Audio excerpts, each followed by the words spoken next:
part of the Trump legal team. Jay, very good to have you. Did you have any advance notice this was coming? No, but this is not a surprise because the impaneling of a grand jury in situations like this, when you've got an investigation, is typically how they move forward. It is really very much a standard operating procedure when you've got a situation like this. But with respect to the impaneling of the grand jury, we have no reason to believe that the president's under investigation here. Okay, but we do know, and we're getting this from Reuters, so it could be wrong, Dave, that grand jury subpoenas have been issued related to that June 2016 meeting between Donald Trump Jr. and some of these Russian entities. Do you know anything about that?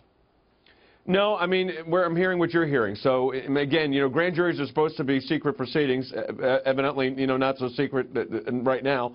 It's out there. I'll just tell you this, again, from practicing law almost 40 years, grand juries being impaneled in situations like this is pretty much standard prosecutorial approach to this, and frankly, not unusual in that regard. So I heard what the previous folks said, and I think they're right in that sense. I mean, that this is not an unusual move in a matter like this for Bob Mueller to move expeditiously through the process for what his mandate is. Well, does it give you hope in that event? And you're quite right. We looked at some of these other investigations. It's roughly the same time frame when a grand jury was impaneled. Yeah. But that this will accelerate or speed this up to a conclusion of some sort?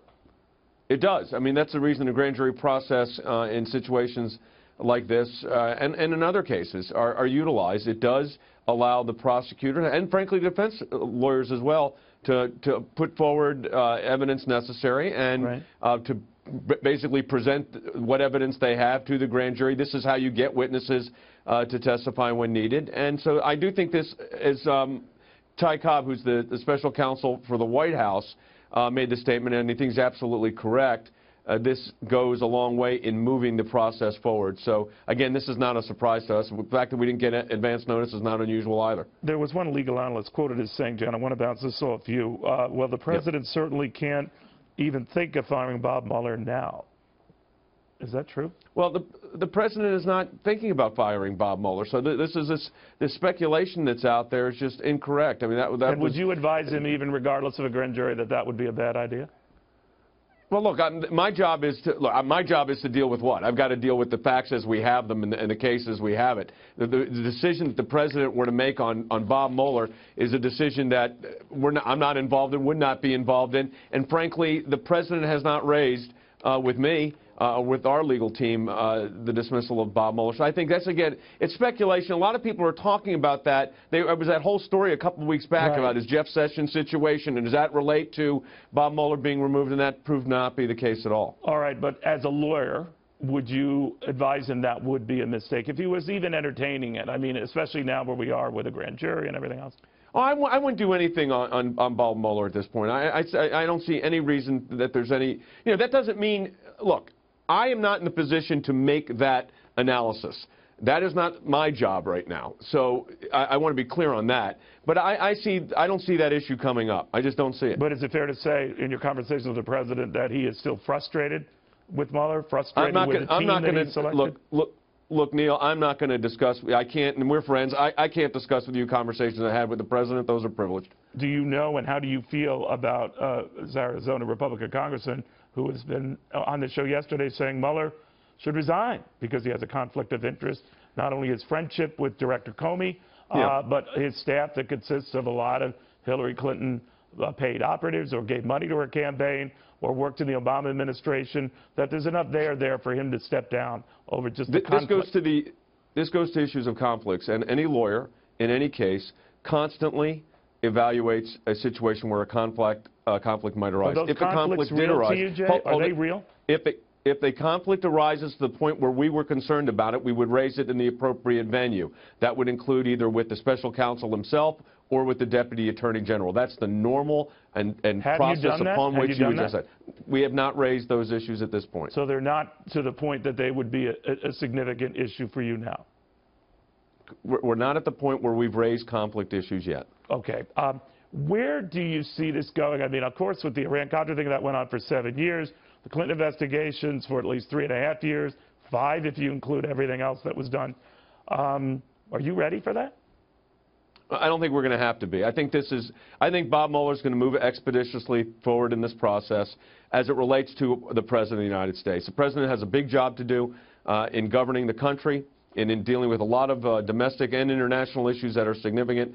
The special counsel has to do their job. We understand that. We respect that. But, again, I don't expect this to be going on for years. I just, as it relates to the President, I just don't see it. All right. Now, obviously, a grand jury allows you the power to go ahead and subpoena for records, documents, individuals.